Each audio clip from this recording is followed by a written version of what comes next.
Hi there. So, Carl Olivier, Director Real-Time Data Product Side. I'm going to be talking with Hessel Dijkstra, who's from the ING Twilio platform team in the Netherlands.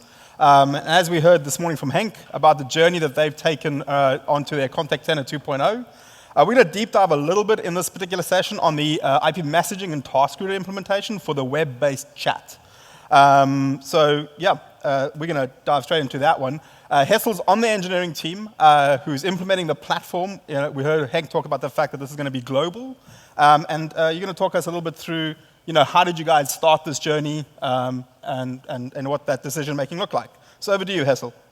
Okay, well, thank you all for coming. In the Netherlands, we have a contact center that was built in a time when telephony was really the preferred way of communication. So what we have in place is very expensive infrastructure for telephony with very expensive PBX, with license fees, and everything needs to be very reliant. So we have high availability data center structure with active-active, and everything is really expensive. What we also, what we have, can we just break for a second? Sure. We have very expensive infrastructure, but our customers, they also want different channels. So what we have in place is very lots of single channel solutions. But the problem with those solutions is that they are not very well integrated within the ING infrastructure. I'm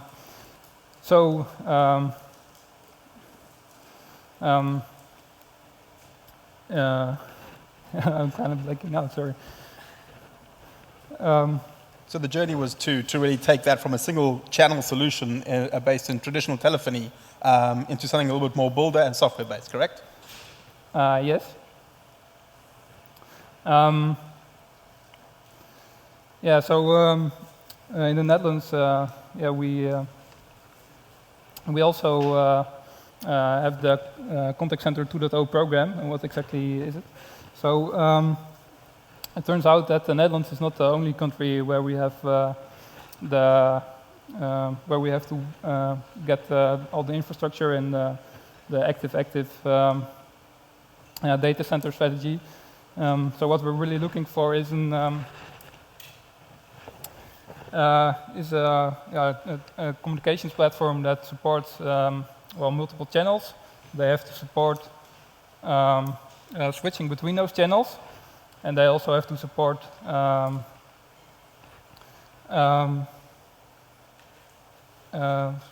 switching between those channels. From a business perspective, it would be really good if we could save some money. And But it's also about repeatability, So you wanted to build a platform that you could roll out across all the countries that ING has a customer support presence in, correct? Yes. We had this Contact Center 2.0 program, and what we wanted, we ended up with 3 vendors. We were looking for a vendor with all those things that I just mentioned. And what we did, we ended up with 3 vendors, and one of those was Twilio. And Twilio was really not an out-of-the-box solution like the other vendors. So what we did was to prove that we could do with Twilio what we wanted. We started the hackathon. I think Carl can tell us something about how that went. Sure. So, a traditional proof of concept is a demonstration by a vendor on how that vendor solution is going to meet the needs that you have from a business perspective and a technology perspective. So Twilio, obviously, we're not an out-of-the-box package solution. We're for builders, so that you can go build on top of our platform and deliver your use case. So this is why the hackathon was arranged. This is where this was done for the proof of concept, where the key use cases that ING needed to support and put out the door as part of the Contact Center 2.0 initiative, you could actually build it on top of Twilio and prove that that worked. And this wasn't built by Twilio. This is built by engineers from ING at an ING location, supported by folks from Twilio across our organization. We had product folks, engineering and architecture, as well as sales along with that. So the key use cases included not just chat and TaskRouter, but voice, video, queuing, IVR, and a number of the key use cases that the Twilio Contact Center 2.0 solution will need over the entire breadth of that particular initiative. This went pretty well, in fact, very well. We delivered every single use case in 2.5 days, fully functional, demonstrated on top of the Twilio platform, live to key stakeholders, right? And that was done by the ING engineering team that had been assembled for this particular proof of concept hackathon. We have a short time-lapse video of the day, just so you can take a look. There was, they even put us in the basement for this because there'd been like a small fire at the location that day, and even that didn't stop us from delivering successfully. I think the key thing to note here is that the use cases were very well defined up front. You'll notice there's a bunch of stickers, which are parts of the MVPs that had been identified. And then we had multiple teams, so there was I think about 11 engineers that came together, and those are split into some key teams that delivered across the key MVPs. This was a fantastic experience, and at the end of that day, we actually saw everything that they needed working live, right, and demonstrated. Yeah, so we don't have to wait for the entire, I think it's about 40 seconds, if you want to jump on. Right, so Hessel, maybe you can talk us through now. We understand what Contact Center 2.0 is. Why did ING actually select Twilio? Well, I think first of all, the API architecture of Twilio, you heard Henk Kolk this morning talk about the building blocks. I think the ING building blocks and the Twilio building blocks really interact very, very well together. Twilio allows us to tailor our own applications to our specific needs. So yeah, that's a really good, that's a really good fit. From a business perspective, the pay-per-use licensing model is really nice. We don't have to pay all the license fees anymore, and Twilio promises us to scale with us. And I think the engineering culture, what you, as an example from the hackathon, I think it's really similar how we work together and how the engineering culture, the agile way of working, it really fits together. Also, I think Henk Kolk is going to do talk about that later. Okay, right, so we've understood a little bit. So we're going to deep dive a little bit now into more of the architecture and in some of the implementation details around one aspect of Contact Center 2.0, and that's the website chat that uses TaskRouter from Twilio. So IP messaging from Twilio and TaskRouter from Twilio to achieve the customer agent website support chat use case. Before we dive into some of the more detailed side, maybe you can walk us through, what was the product fit? Right, so the things that a builder needs, right, is full control.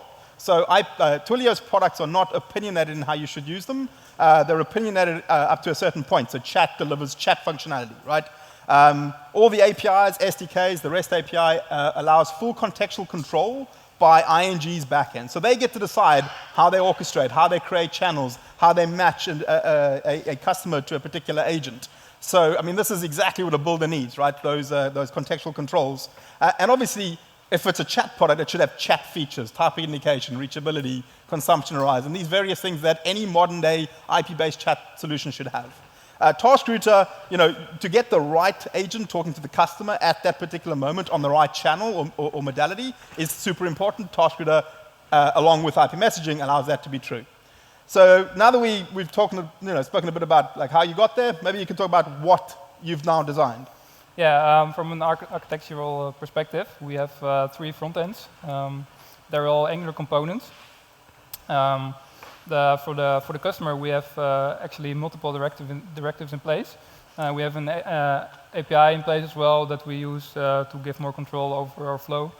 It also we use it for security reasons. We do some other stuff as well, like hosting survey data, and we have logging in place there as well. I'll get over to that more later. So we have, like I said, we have multiple Angular directives. As an attribute for the directives, we put in the skill. So if we put it on for a private on a private page for a private customer, we put in private skill. But if we would put it on another page, we can just change the skill and it will work out of the box. And when we click on the button disappears, and we have a chat client that appears. This is the same chat client that we use for the customer as for the agent. And like I said, when you click on the button checks with the API if there's an agent available, and then they can chat. And afterwards, when the chat ended, we have two more directives. One of them is a survey. Those data from that survey gets we save them in a database, and we can real time we can show those statistics on an agent dashboard. And also we have a transcript button that the agent can use, the customer can use to get the transcript of the chat.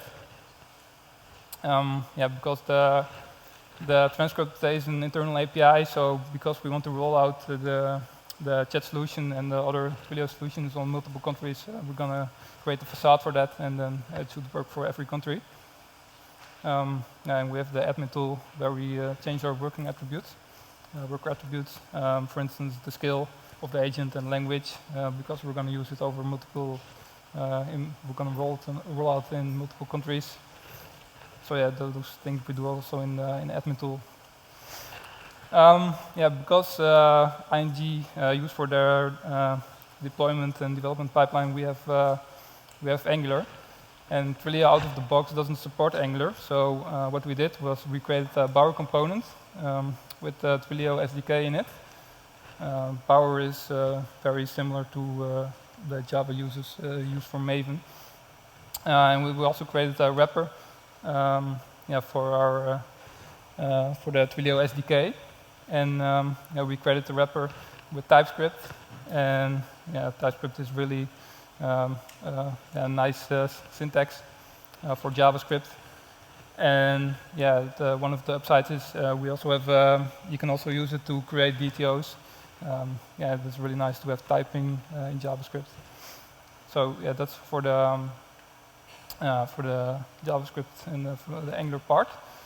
One of the challenges that we had was authenticating our agents within Twilio. So what we did was we have an Active Directory in place with LDAP. So what we do is we give the agents an LDAP role for Twilio, and then we sync that LDAP role within our Oracle database. And then we have another job in place that syncs those workers with the role within Twilio. So then when the agent reaches the chat tool, the agent tool, then they can reach the page. But still they don't have a skill or a language that they can use. So that's why we have the admin tool. And then, like I said, when the agent is added with the LDAP role, they also become visible in the admin tool, and then we can assign skills and other attributes to them. Now, of course, we also have proxies for Twilio and for the customer as well. For now, we only use outbound proxy because that's all we need for IP messaging. But soon we're going to use voice as well, and then for Twilio for us to use the ING webhook, which is going to be our API as well. We're going to need an inbound proxy as well. Now, another task that our API does is we have Kibana logging in place, so whenever something goes wrong, we can check what's happening. For security reasons, we generated encryption token at our API. The survey data, like I said, is also done from the API. In the archiving of the chats, we have a Cassandra key space in place. That's where we save our chats, and our encryption keys. So, right.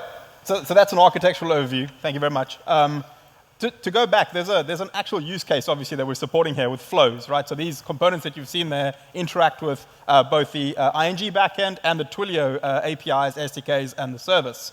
And the use case at a very high level is obviously a customer comes onto the ING website and they need help with something. If they're in mortgages or if they're in private banking, they're going to ask for help, and they're going to say, I want to chat to an agent, right?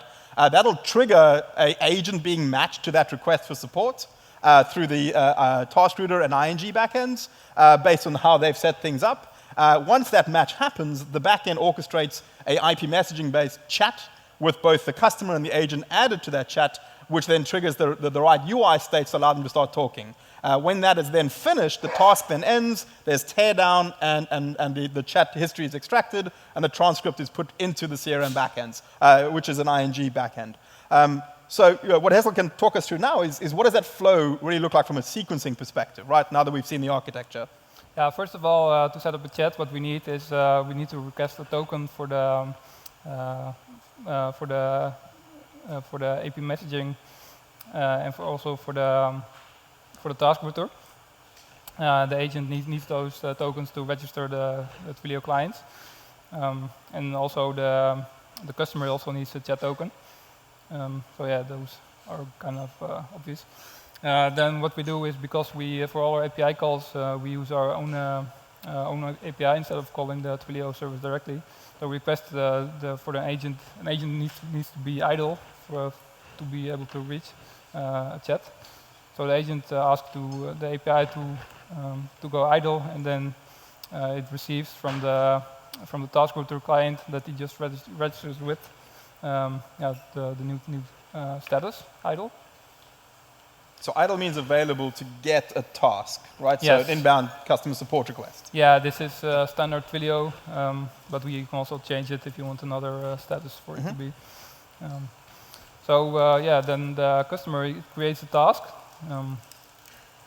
Because we want the context of the agent within our agent application. This is one of the reasons why we like Twilio, that we can do stuff like this. Then the Twilio task router search for a worker that's idle. We just change the status of the worker to idle, so the agent should now receive a reservation. And then because it's an API call again, we do at the ING API request to create a channel, and then both the customer and the agent receive the channel. And that channel is an IP messaging chat channel. So this is the thing that the active conversation will occur in, right? Yes. And whenever we want to send a message, we send it to the chat channel, and then both the agent and the customer will receive an update on the channel from the client that they registered with. Great. So now you've actually got a chat going, right? Yes. Okay. Oh, sorry, you skipped ahead. So what we have here is financial institution, right? So you've got a customer speaking to an agent of a bank, right? So there's a lot of personal financial information flowing between the customer and the agent over this web chat, powered by Twilio. Security is obviously a concern, regulation, compliance, etc., right? So did you guys do anything around that? And if so, what did you do? Yeah, for security, we have legislation in place because we're a bank.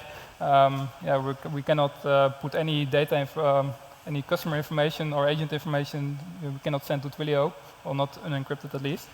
So at the API, we will create an encryption token, and when we create the chat, both the agent and the customer will receive that chat token. We save all the chats in our Cassandra key space, but as soon as we finish our chat, we remove the channel from Twilio. So the channel is really just active conversations, active support engagements. When that's finished, you remove it from there after you've saved the transcript securely. Okay. And for encryption, we use HMAC because of the architecture guys. They asked us to do that, and we chose as a framework for that. We chose Crypto.js. We could use whatever we want, but we really like the interface of Crypto.js, so that's what we do. So if we go to the sequence again, we create a task, and then because we cannot send any of the customer information to Twilio, we encrypt it and we send it to Twilio encrypted.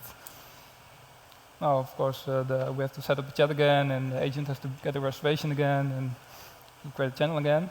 Then when we have a channel set up, both the agent and the customer will request the encryption key, and we actually use the encrypted version of the customer ID to send a request to the NG API to get the customer information.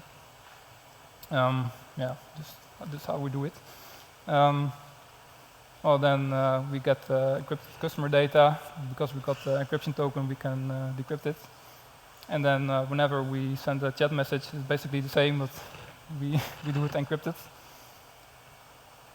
Great. So that way, the agent has all the context he needs, who he's speaking to, but all the communication and all the data you send in that's potentially sensitive to IP messaging and Twilio is encrypted. Yeah, maybe I should do a live demo? Yeah, so I'd like to see that working in action, so maybe we can do so.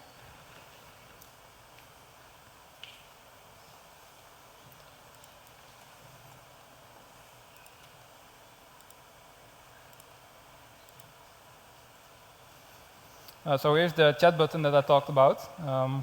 For now, we're going to use a private scale.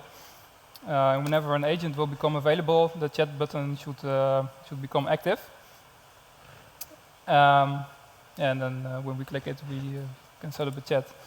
So what we need is an agent that is available. So here's on a dev environment, we have an agent tool. We're now on offline. And when I go on available, the chat button becomes active. And when we click it, the IP messaging service is going to set up a chat for us. The task router will create a task, and we're going to get a task. What we also did is, because we got context with the encrypted customer ID, we can already put the customer name into the text field. So all we have to do is click on send, and then we already have a welcome message. So just to clarify, on the left you've got, it's obviously unskinned, right? So this is pretty raw, but you have a customer view who initially there were no agents to chat to. That's why the chat button wasn't available. Your agent logged into his backend, set himself to available, and that allowed that chat button to light up and the customer to actually request support chat. Once that happened, the agent accepted the task. The chat channel was obviously created as per the sequence we saw earlier, and it was ready for him just to say, hello, how can I help you? And it was pre-prepared with the name because you had all the context available to the agent in their interface. Yes. Right? So you have all the customer details on the left, etc. And then the chat started, so you now can chat. And this UI here is powered by the underlying IP messaging SDK, and Task Router put those together. Yes? Yeah. What we also want is because handling one chat per agent is, it's kind of, we need a lot of work power, manpower to facilitate those chats. So what we want is for one agent to handle multiple chats. But the Twilio Task Router doesn't really facilitate that. Yet. It is coming. It is coming. So we had to find a workaround for that. What we did was we created a worker attribute called maxChat. And whenever a worker has, or we count active chats, we put them in an array and we see if they're active. And when the active chats in that array is less than the maxChat attribute, we just change the status back to idle. So I can do that now.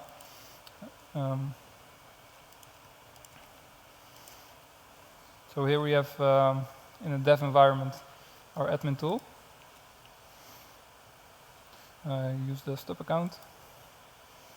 And here you can see the maxChat, it's on 1. And now I'm going to change it to 2. What you can see here is the status is on busy of the agent. Now if I'm going to change it to 2. And here you can see the status is back to idle. So now the agent is ready to receive another chat.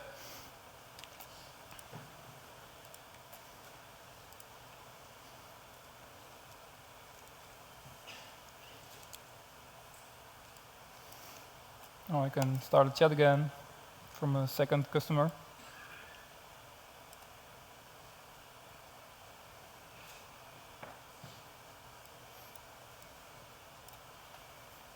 The demo gods are not smiling right now. This is usually just a matter of time. Dev environments, right? So what we should see is a second chat pop-up on the agent side. Yes.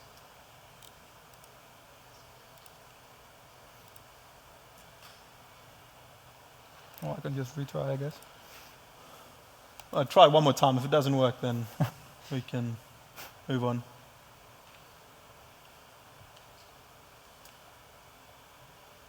It's doing something there. Well, I guess we already saw that the demo gods are not really with me today. Okay, great. Thank you. So the other thing that you mentioned earlier is that there's a fair amount of administrative overhead. So, sorry, this is a little bit about the multiple chats you just talked about. Yeah. But you talked about the fact that there was, you took transcripts. You also had certain metrics that you guys monitored live. So maybe you can take a look at what that might look like from an administrative perspective and reporting in real time. Yeah, but because we don't want agents or we want agents to handle multiple chats at the same time. So like I just showed you, we have this max chats worker attribute. That we can change on the fly, and whenever a worker has chat slots available, it will get that data. We push every chat object. We push them to an array, and we put the encryption token we put in there as well, and we can just switch around between those chat objects and. Whenever we want to see a message, we decrypt them in real time. So that allows us to change, to see multiple chats. Perfect. Okay, did you have the admin view to show us? Yes. Also because we want from the supervisors want to check if what the agents are doing and how many customers we have. And, we want to see, like I already told you during the overview of the architecture, we have a live dashboard. So what I can actually do now, this is not really a demo, this is actually live data, what we're going to do now, we're going to see now.